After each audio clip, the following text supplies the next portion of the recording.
దేవునికి మహిమ కలుగును గాక. ప్రభు పేరట మీ అందరికి వందనాలు, శుభాలు. మరణాత బాగున్నారండి? మీ అందరూ బాగున్నారని తలంచుచు మన ప్రభువును రక్షకుడైన యేసుక్రీస్తు యొక్క దివ్యమైన నామమున మీ అందరికి శుభాలు తెలియపరుస్తున్నాను. సమయంలో దేవుని వాక్యము నిమిత్తం ప్రార్థన చేసుకుందాం. ప్రార్థన. మహోన్నతుడా, సర్వోన్నతుడా, సర్వాధికారి, సర్వ సృష్టికర్తవైన మా తండ్రి, నీకు స్తోత్రాలు. ఈ సమయంలో నీ నామాన్ని బట్టి మేము ప్రార్థిస్తుండగా నీ ఆత్మ నడిపింపు, నీ ఆలోచన మాకు అందించి మమ్మల్ని బలపరిచి నడిపించమని, నీ సన్నిధి మాకు తోడుగా ఉంచమని, నీ ఆలోచన మాకు దయచేయమని, 23వ రోజు సిలువ గుడారములో చేరి నిన్ను స్తుతిస్తుండగా, నిన్ను ఆరాధిస్తుండగా, నిన్ను గణపరుస్తుండగా నీ ఆత్మ నడిపింపు మాకు అందించి మమ్మల్ని బలపరచమని క్రీస్తు దివ్యమైన నామమున అడిగి ప్రతిమాలి ప్రార్థిస్తున్నాను పరమ తండ్రి, ఆమేన్. మన తండ్రి అయిన దేవుని సన్నిధి సహాయము సదా తోడుగా ఉండి ఆయన రాకడకు సిద్ధపరచును గాక, ఆమేన్. ప్రభునందు ప్రియా దేవుని బిడ్డలారా, ఈ సాయంకాల శుభాలు మరొకసారి మీ అందరికీ తెలియపరుస్తున్నాను. ఎందుకంటే దేవుడు తన వాక్యమును బట్టి నిన్ను నన్ను బలపరుస్తూ, ఆదరిస్తూ, ఆయతపరుస్తూ అనేకమైన విషయాల్లో దేవుడు తోడుగా ఉండి నడిపించుచున్నాడనే విషయాలు మర్చిపోకండి. దేవుడు అనేకమైన రీతిలుగా నిన్ను నన్ను బలపరుస్తూనే ఉన్నారు, ఘనపరుస్తూనే ఉన్నారు. కాబట్టి ఈరోజు లూకా సువార్త 22వ అధ్యాయంలో మనం చదువుతున్నప్పుడు ప్రియులరా, ఇక్కడ మనం గమనించాలి ఒకసారి, ఎందుకు ప్రభు ఈ మాటలన్నీ మనతో మాట్లాడుచున్నారు అని మనము గమనించగలిగి ఉండాలి. ప్రియులరా, మనము గమనించాలి ఒకసారి ఇక్కడ ఎందుకు దేవుడి మాటలు మనతో మాట్లాడుచున్నారు అని మనం ఆలోచించినప్పుడు, మనం గ్రహించినప్పుడు, మనం గ్రహించే ఆలోచన కలిగి ఉండవలసిన వారమై ఉన్నాం. ప్రియులరా, గమనించాలి. నీవు క్రీస్తువైతే మాతో చెప్పుమని అందుకు ఆయన, మీతో చెప్పిన ఎడల మీరు నమ్మరు, అదియుగాక నేను మిమ్మల్ని అడిగిన ఎడల మీరు నాకు ఉత్తరము చెప్పరు. ఇది మొదలుకొని మనిషి కుమారుడు మహాత్యగల దేవుని కుడిపాక్షమున ఆసీనుడగు వారితో చెప్పెను. అందుకు వారందరూ, అట్లయితే నీవు దేవుని కుమారుడు అని అడగగా ఆయన, మీరన్నట్టే నేనే ఆయన వారితో చెప్పను. అందుకు వారు,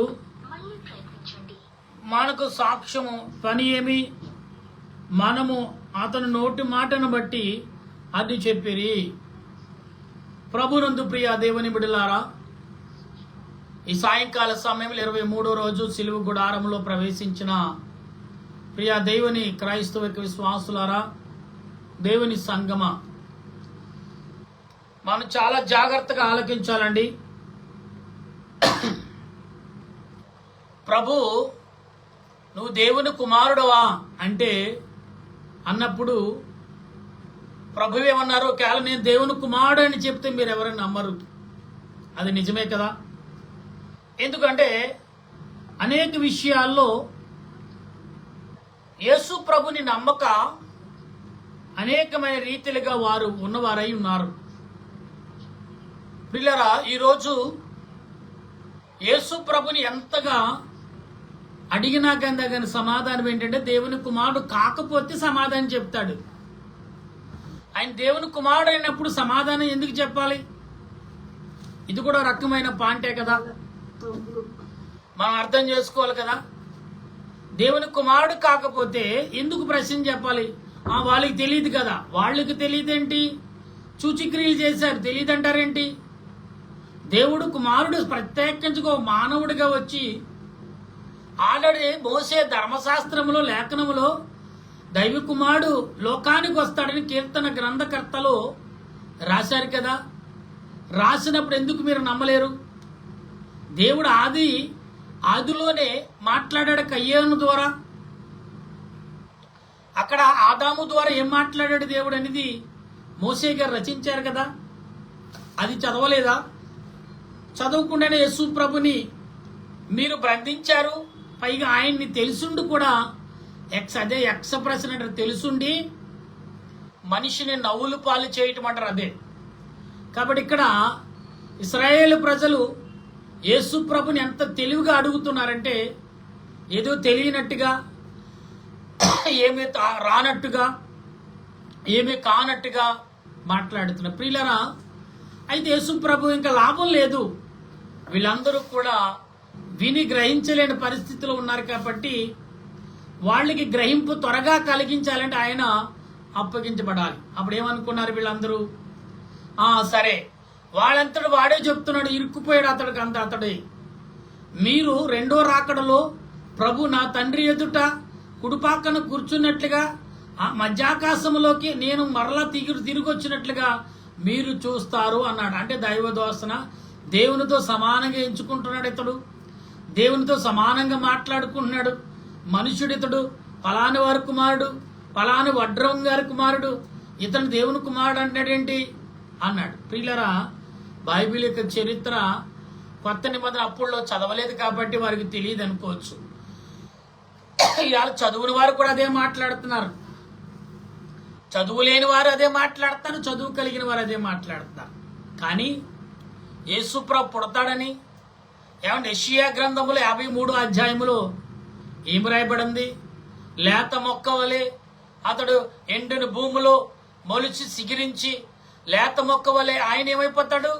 మనుషుల కొరకు ప్రాణం పెడతాడని ఎప్పుడో చెప్పాడు. నోహ కాలంలో యేసు ప్రభు చెప్పాడు, అబ్రహాం కాలంలో దేవుడు బయలుపరిచాడు. అదే యేసు ప్రభు కూడా. చూడండి, మనము గమనిస్తూ ఉంటే యేసు ప్రభుతో ఇసాకు తన బలిచ్చిన క్రియను దేవుడు చూపిస్తున్నట్టుగానే కనబడుతుంది. ఇసాకు ఏమంటాడు? తండ్రి గారు, నిప్పుంది, కట్లున్నాయి, మరి గొర్రెపిల్ల ఏది అని అడిగారు. అడిగినప్పుడు ఏమన్నారు? దేవుడే చూసుకుంటాడు కుమారుడా అని సెలవిచ్చాడు. అంటే ఎవరిని చూస్తాడు? కొడుకు బలవడని తెలుసు, కొడుకుని బలివ్వడానికి తెలుసు, దేవుడు నరబలిని కోరడని తెలుసు అబ్రహాముకి. కానీ ఎందుకు పిలుస్తాడు? పరీక్ష. దేవుడు అబ్రహామును ఎందుకు ఎంచుకున్నాడో తెలుసా? అబ్రహాము ముందు చూపు కలిగిన వాడండి అబ్రహాం. అందుకే దేవుడు అబ్రహామును ఎంచుకున్నాడని అంటున్నాను. గమకి ఈరోజు వింటున్న మీరు కానీ నేను కానీ మనమందరము కూడా అబ్రహామును దేవుడు ఏ రకంగా ఎంచుకున్నాడు, అబ్రహాము కుమారుడు ఏ రకంగా బలిని అర్పించకుండా కాపాడి తన కుమారుడిని మొదటగా బలిచ్చాడో ఇప్పుడు మనకు అర్థమవుతుంది. ఇలా ఈ రాజులు, యూదులు వీళ్ళందరూ కట్టగట్టుకొచ్చి రాత్రనగా పగలనగా తేడా తెలియకుండా మాట్లాడుతున్నప్పుడు దేవుడు, పిచ్చోళ్ళారా కంగారు పడకండి, ఇదిగో నేనే నా అంతటి నేనే మీ చేతులకు అప్పగించబడుతున్నాను, కంగారు పడకండి. ఈలోగా ఏమండి హేరోదు రాజు కానీ, అన్నా కానీ, అన్నతో పాటు ఉన్న వారందరూ కూడా యేసు ప్రభువును పట్టుకోవాలి, లేకపోతే మనకు ఆదాయంకు గండి పడుతుంది, మన మాటలు నడవు, అబద్ధ బోధలని, అబద్ధ బోధకులని ఇవన్నీ. కానీ నోటి మీద మాత్రం మోసే యొక్క ధర్మశాస్త్రం తలంచుచున్నప్పటికీ అంతరాత్మక వారు చేసే దుర్మార్గాలు మాత్రం యేసుప్రభు ఎండగడుతున్నాడు. అందుకని యేసుప్రభుని చంపేయాలి. ఏమన్నాడు? మీరు రూపాయిని చూపించి, రూపాయి కాయిన్ చూపించి బొమ్మన్నదేమో ఎవరికి, ఇక్కడ అధికారం వైపేమో అధికారికి చెల్లాలి, ఇది ఉత్తల మరి బొమ్మ ఏమవుతుంది, అది ఎవరిది? దేవునిది అనేది చెప్పాడు. కాబట్టి కైసరికే చెల్లించండి, దేవునికి చెల్లించండి. అంటే ఇప్పుడు ఎలాగా? డైరెక్టర్ కైసరిదిని దేవునిది కూడా వీళ్ళే వసూలు చేసుకుంటున్నారు. ఇప్పుడు దేవుడేమో యేసుప్రభు కైసరిది కైసరికి ఇచ్చేయండి, తప్పు చేయొద్దు, కానీ దేవునికి ఇవ్వాల్సింది దేవునికి ఇవ్వండి. నేను దేవునికి ఇస్తున్న బలిలో కాదు, ఆత్మీయ రూపముగా మీ ఆలోచనను, మీ సంపాదనను సమస్తము దేవునికి సమర్పించండి. అప్పుడు మీరు దేవుని దృష్టిలో యథార్థంగా జీవించి ఉంటారని ప్రభు చెప్తున్న మాటని మనం వింటున్నాం. నా ప్రియమైన దేవుని బిడ్డలారా, సాయంకాల సమయంలో దేవుడు మాట్లాడుచున్న ఈ మాటలని మనమందరం కూడా గమనించినప్పుడు ప్రభు ఏదైతే మాట్లాడుచున్నారో అటు విషయాల్లో మనం అందరం కూడా శ్రద్ధ కలిగి వినాలి. కాబట్టి ప్రియులారా, మనం చూస్తున్నాం అప్పుడే కాదండి, ఇప్పుడు కూడా అదే పరిస్థితి. ఇప్పుడు ట్రంప్, నెతన్యా అనగా యెరూషలేములో నెతన్యా, ఇలాగా మరి ఉక్రెయిన్, రష్యా, ఈ ప్రజలందరూ కూడా ఏమవుతున్నారు? వీళ్ళు నలుగురు దేశ అధిపతి ఉక్రెయిన్ అని, రష్యా దేశస్థుడు మొత్తం రాష్ట్రానంతా కూడా ఆ దేశానంతా ఆక్రమించుకోవాలనుకున్నాడు. సుమారు 4 సంవత్సరాలు యుద్ధం చేస్తున్నాడు. ఇప్పుడు ట్రంప్ గారు ప్రియులారా, ఇక్కడ నెతన్యా గారు గాజాను ఆక్రమించుకున్నాడు. తర్వాత వాళ్ళు కూడా ఆక్రమించుకోవాలనుకున్నాడు. ఎవరిని? ప్రియులారా, మీ అందరికీ తెలిసి యుద్ధం జరుగుతుంది కదా, మీ అందరికీ తెలిసి యుద్ధము వాళ్లతో అయిపోలా. ప్రతి మనిషికి, ప్రపంచం అంతటికి కూడా ఆ యుద్ధ ప్రభావం కనబడుతుంది. ప్రియులారా గమనించండి. ప్రియులారా, ఈ యుద్ధం ఇంకా ఇంకా ఇంకా ఇప్పటికి 17వ రోజుకి వచ్చేసింది యుద్ధం. ప్రియులు, ఇంకా కొనసాగితే మనుషుల యొక్క మనుగుడు కరోనా కంటే భయంకరంగా మారిపోతుంది అంటున్నారు. ఆనాడు కరోనా వచ్చి వ్యాధితో ఇళ్లలో ఉండండి అన్నాడు. కానీ ఇప్పుడు అలా కాదు, ఆహారమైన కరువు వ్యాధి వస్తుందంట. అండ్ నిత్య వస్తువులు దొరికినా కానీ వండుకోలేని పరిస్థితి. ప్రియులారా చూడండి, ఆనాడు గవర్నమెంట్ వారు ప్రతి దేశము కూడా సుఖానికి అలవాటు పరిచారు. అంటే గ్యాస్ కొనుక్కోండి, కట్లతో పని లేదు. సుమారు కట్లు వాడి 25-30 సంవత్సరాలు అయిపోయింది. ఏమంటే పొలాల వేరుకిని పొలాలకు వెళ్ళి కమ్మ, ఆకు, కర్ర, చెట్టు, ఎండిపోయిన కర్రలు, ఎండిపోయిన చెట్లు నరుక్కుని సంవత్సరం పొడుగు జాగ్రత్త పట్టుకుని రోజులు వెళ్ళిపోయి 30 రోజుల పైన అయిపోయింది. ప్రియులు, ఇప్పుడు అందరు గ్యాస్ వచ్చి ప్రేమైనది గ్యాస్ ఇప్పుడు సుమారు 35 పైగానేనంట ఆ గ్యాస్ ఉత్పత్తి చేసే స్థలాల మీద అమెరికా వాళ్ళు, మన గాజీలో ముస్లిమ్స్ అనేవారు వీళ్ళందరూ కూడా బాంబులు వేసేసారు. ప్రియులారా చూడండి, గమనించండి. ఇక ఈ యొక్క మనుషుల పట్ల ఎలాగుంది? ఒకరి మించి ఒకరు ఆధిపత్యం కొరకే. దేని కొరకు? నువ్వు పట్టుకెళ్ళేది ఏమీ లేదు. మీ అమెరికా బిల్కెండ్ కూడా ఏమన్నాడు తెలుసు కదా? ఏమన్నా ఆనాడు చేతులు బయట పెట్టిదిగో, దేనికోసమైతే పరుగులెత్తాను, ఇప్పుడు ఏమీ లేకుండా వెళ్ళిపోతున్నాను. కాబట్టి మీరు కంగారు పడికి ఎటువంటి తొందరపాటు నిర్ణయాలు తీసుకుంటారేమో, తీసుకోకుండా అని చెప్పాడు.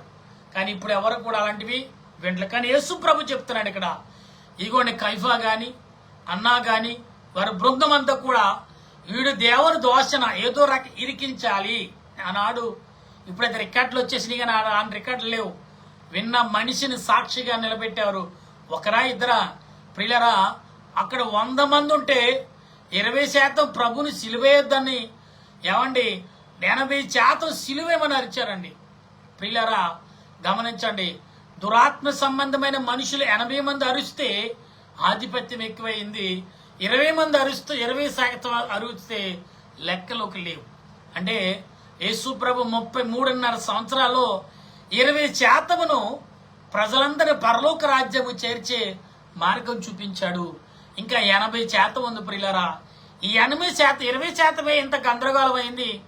ఈయన ఇంకా కొంతకాలం మన దగ్గరుంటే అయ్యి బాబోయ్, మన రాజ్యాలు, మన పప్పులు ఉడకో. కాబట్టి మన ప్రజలే మన మీద తిరుగుబాటు చేస్తారు.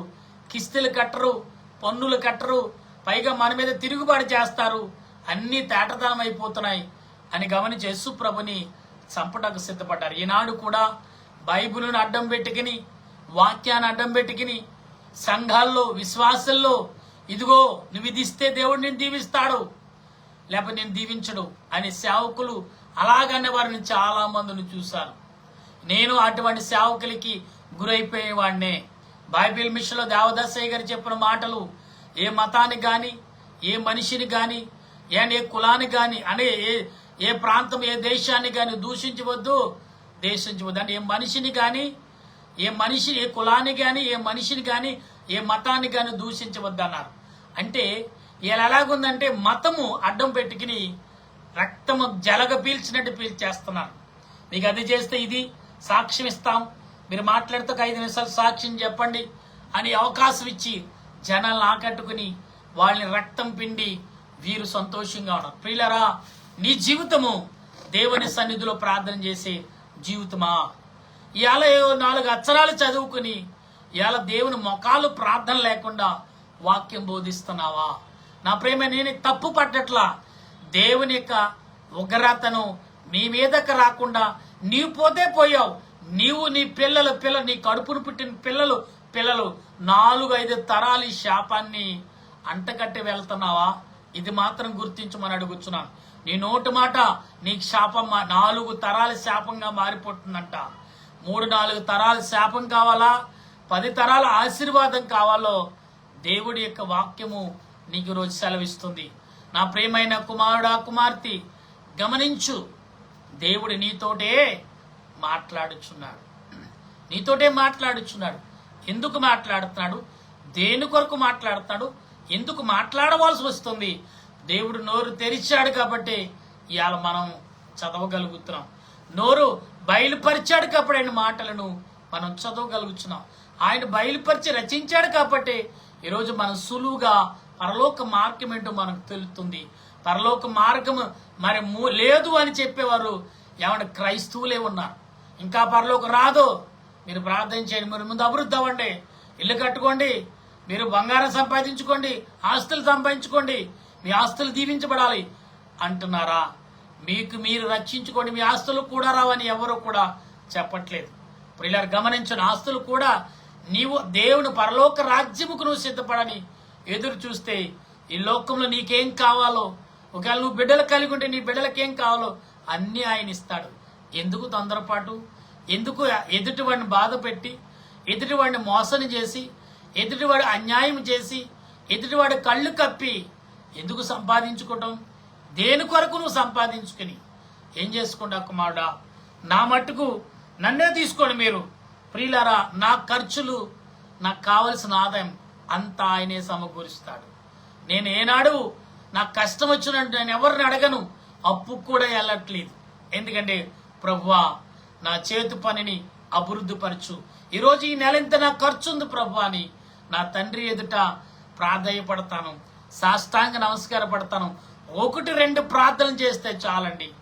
3వ ప్రార్థన చేసేటప్పటికి నా కష్టం తీరిపోతుంది. ఆ 3వ ప్రార్థనలో అడగటం మానేసి, కోరుకోవటం మానేసి స్తుతులు చేయటం మొదలు పెడుతున్నాను. అంటే దేవుడు 2 ప్రార్థనలను జవాబిస్తున్నాడంటే ఇంకంతకంటే ఏం కావాలి? ఇలా అద్దింట్లో ఉంటున్నాం హైదరాబాద్ పట్టణంలో 28 సంవత్సరాల నుంచి.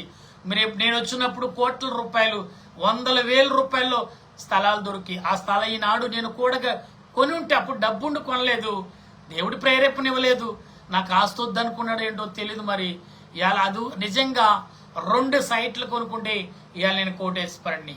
అయినా కానీ కోటేశ్వరులు ధనవంతులతో నేను పోటీ పడేలాగా నా దేవుడు నన్ను దీవిస్తున్నాడు. ప్రియులారా, చేతి పనే కానీ ఎక్కడా తగ్గట్లేదు, నన్ను తగ్గించట్లేదు. ఎందుకంటే నా తండ్రి నన్ను పోషించేవాడు, మిమ్మల్ని పోషిస్తాడు. కానీ మీరు దేని కొరకు పరిగెడుతున్నారు? నేను దేవుని స్తుతించడానికి పరిగెడుతున్నాను, దేవుని వాక్యం కొరకు పరిగెడుతున్నాను, దేవుని గణపరచడం కొరకు పరిగెడుతున్నాను. ఆన్లైన్లో ఉదయకాలం మరి ఈవినింగ్ ప్రతిరోజు వాక్యం వింటున్నాను. అనేకల మంది వాక్యాలు పెడుతుండే ఎంచేపు లోకం అభివృద్ధి కొరకే చెప్తున్నారు తప్ప రాకడ గురించి, ప్రభు యొక్క శ్రమ గురించి, ఈ శిలువ మండలకాల దినాల్లో యేసు ప్రభు ఎందుకు రక్తం కార్చవలసి వచ్చింది, ఈ ప్రధాన యాజకులు ఎందుకు ఈ లోకంలో యేసు ప్రభుని బలి చేస్తున్నారనేది మనం వివరించాలి. అది వాక్యం. అంతే తప్ప మనకేదో తోసింది చెప్పి వెళ్ళిపోవటం అవకాశం దొరికిందంటే మనం వెనుకండి. ప్రియులారా, వినేవారు ఇలా ఉంటున్నారు. ఎంత చదువు కలిగిన వాళ్ళ ఇంజనీర్లు, బీకామ్, పెద్ద పెద్ద చదువుని వారే సాతాని చేతిలో కీలు బొమ్మలు అయిపోయారు. ప్రియులారా, ఇలా చదువు లేని వాడు కూడా ఏమి దేవుని యందు ప్రార్థన స్తుతి కలిగిన వాడి చదువుతో పని లేదు. ప్రార్థన స్తుతి, దేవుడు నీ నత్తి ప్రార్థన ఆలకిస్తాడు, వాళ్ళని అభివృద్ధి పరుస్తాడు. ఇలా బంగళాల్లో, ఎత్తైన భవనాల్లో ఉండాలనుకుంటున్నావా? దేవుడు అది వద్దంటున్నాడు. ఎప్పుడు ఉంటుందో తెలియదు, ఎప్పుడు కూలిపోతుందో తెలియదు. ఎందుకంటే ఆకాశాన్ని, భూమి ఆకాశం లేకుండా ఎంత ఎత్తే దిగుతున్నాం. ఇప్పుడు బాబేలు గోపురం కంటే పెద్ద పెద్ద బిల్డింగ్లు కట్టేస్తున్నారు. ప్రియులారా చూడండి, బాంబు వేస్తే కూలిపోతుంది, ఏమైనా భూకంపం వస్తే కూలిపోతుంది. అదే ఒకప్పుడు పూర్వం చూడండి, తాటేకిల్లులు, పెంకిటిల్లులు, ప్రియులారా ఉప్పుగా కట్టుకుని దూలాలతో కట్టుకునేవారు. అవి ఇప్పుడు వరకు చెంకి చెదరలేదు. 200 సంవత్సరాలు అంటే 2-3 తరాలు, 4 తరాలు. సపోజ్ లెక్కేసుకుంటే 50, లెక్కేసుకున్న 100 వేసుకున్నా 3-4 తరాలు. మేము మొన్న మా ఊర్లో పాలకొల్లో సుమారు 180 సంవత్సరాల బిల్డింగ్, పక్కన బిల్డింగ్ కంటే గట్టుకుంది, మేక దిగదంట, అంత గట్టుకుందంట. వారు దేంతో కట్టారంటే గానుగు సిమెంట్తో కట్టారు. గానుగు అంటే అందులో మట్టిలో ఏం కలిపారు, అరటిపళ్ళు, సున్నము, ఇంకా ఏవో కలిపి గడ్డి, ఇలాంటివన్నీ కలిపి తొక్కించి పశువుల చేత జిగురొచ్చిలా తొక్కించి అప్పుడు దాంతో కట్టేవారంట. అంటే అది చెంకు చెదరదు. పిల్లరా అంత ముందు చూపు కలిగి కట్టారు. దేవుడిచ్చిన జ్ఞానం గొప్పది. ఈనాడు జ్ఞానం కాదు, నీళ్లు లేకుండా బిల్డింగ్లు కడుతున్నారండి. తెలుసా, టెక్నాలజీ వచ్చిందంట. మనం మట్టిలో తీసిన ఇటుకని మానేసి లైట్ వెయిట్ అంటే కెమికల్తో కలిపి ఇటుకని వేడి చేసి ఉబ్బించి ఇటుకని కడతాం. వేడి రాదని టెక్నాలజీ చెప్తున్నారు. ప్రియులరా, దేవుడు నీకేమిచ్చాడు, నువ్వేమి చేస్తున్నావు? దేవుడు ఏం మాట్లాడుతున్నాడు, నువ్వు ఎలా ప్రవర్తిస్తున్నావు? యేసు ప్రభు రక్తం ఎందుకు కార్చాడు, ఎవరి కొరకు కార్చాడు? ఇక్కడ అవమానం పడుతుంది ఎవరి కొరకు? ఆయన కొరక, పరలోక రాజ్యం కొరక? కాదే, నీ కొరకు, నా కొరకు, మనందరి కొరకు. ఈ ప్రధాన యాజకులు, మోసగాళ్ళు, అబద్ధకులు, దొంగలు, దోపిడిగారులు, దొంగతనం చేసిన వాళ్ళు, వీళ్ళందరూ కూడా యేసు ప్రభును ప్రశ్నించే శక్తి ఉన్నవాళ్ళ. కానీ యేసు ప్రభు అవకాశం ఇచ్చాడు. ఎందుకంటే నేను రక్తం చిందితేనే తప్ప ఈనాడు పాపములోని నశించిపోతున్న వారికి విడుదల కావాలంటే నా రక్తం చిందాలని ఆయనే ఏం చేశాడు, సిద్ధపడి రక్తము కార్చాడు. ఆయన రక్తం విలువను ఎరుగుంటే రండి ప్రార్థించేద్దాం. దేవుడు నేను అభివృద్ధి పరిచేవాడు. ప్రార్థన సిలువ రక్తముతో నీకు కావలసింది పరలోక రాజ్యం అభివృద్ధి అనేది ఏంటో చూపిస్తాడు. అటువంటి ఆదరణ దేవదేవుడు నీకు, నీ కుటుంబానికి అందించును గాక. ఆమెన్. ప్రార్థించాడు. ప్రేమామయుడా, కరుణామయుడా, దయగల తండ్రి, నీకు వందనాలు. నిజమే ప్రభా, ఇదిగో నీవు దేవుని కుమారుడువా అని నువ్వు చెప్పొచ్చు కదా అని అన్నట్టుగా నేను చెప్పిన నువ్వు నమ్మవు అన్నప్పుడు తండ్రి, దేవదూషణ ఎలాగా దొరుకుతారని ప్రశ్నించుకున్నప్పుడు నీవే వారికి అవకాశం ఇచ్చావు. అవును, ఆనాడు ఇశ్రాయేలు ప్రజలు మోసే ధర్మశాస్త్రంలో దేవునితో పాటు నేను సమానము అనుకున్నవాడు దేవదూషణ చేసిన ఒక చట్టమే తెచ్చారు. ఆ చట్టం విరోధంగా, అంటే ఆ మాట మాట్లాడకూడదు, మాట్లాడితే ఆ మాట చంపేయాలి అనే సిద్ధాంతమును, ఆ సిద్ధాంతానికి మాట్లాడి ఆయనంతటా ఆయనే బలైపోయాడు. ప్రభా, మా కొరకు కదయా, మా పాపముల కొరకు కదయా, మా జీవితాల కొరకు కదయా, మా బిడ్డల జీవితాల కొరకు కదయా, నీవు నీ అంతట నువ్వు అప్పగించబడ్డావు. బలి పశువు వలె నువ్వు అప్పగించబడ్డావు. బలి పశువు వలె కొట్టబడ్డావు. బలి పశువు వలె నీ ఈపుని దున్నేశారు ప్రభా. యేసయ్యా, ఎంత దుర్మార్గులం ప్రభా మేము. యేసయ్యా, ప్రార్థించలేక అభివృద్ధి కోరుకుంటాం. ప్రతి సంవత్సరము సిలువ ధ్యానాలు ఎందుకు వస్తున్నాయంటే ప్రతి సంవత్సరం ఎందరో నశించిపోకుండా ఉండాలంటే ఈ సిలువ ధ్యానంలో ప్రభా, ఇదిగో తండ్రి, ఆరో మాట్లాడిన తండ్రి, వీరేమి చేయుచున్నారో వీరెరగరు, వారిని క్షమించమన్నాం. అంటే వారి కొరకు నేను రక్తము కారుస్తున్నాను. ఒకవేళ నీ కోపం వారి మీద కాదు తండ్రి, నా మీద మరొక రెట్టింపుగా నా మీద నువ్వు చూపించని ప్రాధేయపడుతున్నావో దేవా.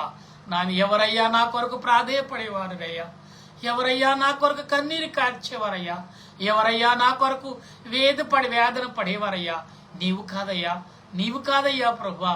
యేసయ్యా, అటువంటి మమ్మలను, మా దేశ ప్రజలను, దేశ ప్రపంచ దేశాలకి శాంతి, సమాధానం, నెమ్మదనం, ఆధిపత్యం తీసివేసి సమాధానం, అభివృద్ధిని సమకూర్చి నాన్న, అలాగే మనిషిలో నీ రాకడ సిద్ధపాటు మనుషులందరికీ దయచేసి నీ మేలైన ఆశీర్వాదంతో నింపి బలపరచుమని ప్రార్థన చేస్తుండగా మా ప్రార్థన ఆలకించమని త్వరగా పెళ్లి కుమారుడుగా రానయ్యన్న యేసు క్రీస్తు నామలు ఎందరైతే మండల కాల 23వ రాజు సాయంకాల సమయంలో ప్రార్థన చేయించిన ప్రతి ప్రార్థన కూడా ఆలకించి అంగీకరించి నెరవేర్పు దాయిచ్చమని త్వరగా రానయ్యున్న క్రీస్తు నామమున అడిగి ప్రార్థన చేస్తూ బ్రతిమాలుచు విడిచింది మరిచిన సమస్తమును నీ చేతులకు అప్పగిస్తూ ఏ జీవునే మానవుడు దేవుడు దీవించలేదని నింద మాపుకున్న ప్రతి వారి కొరకు నీ రక్తమును సిద్ధపరచున క్రీస్తు నామమున అడిగి ప్రార్థన చేయుచున్నాను మా పరమ తండ్రి, ఆమేన్.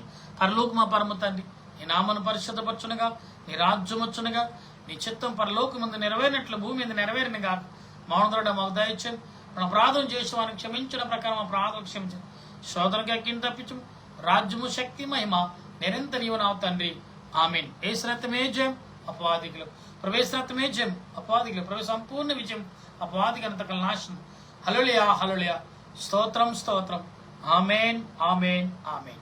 మన తండ్రి అయిన దేవుని ప్రేమ, త్రియేక దేవుని కృప, పరిశుద్ధాత్మిక అనేక జీవితం ఇప్పుడు ఎల్లప్పుడు సదా తోడుగా ఉండి ఆయన రాకడకు సిద్ధపరచును గాక. ఆమేన్ ఆమేన్ ఆమేన్. మీ అందరికి వందనాలు. మరణాతా.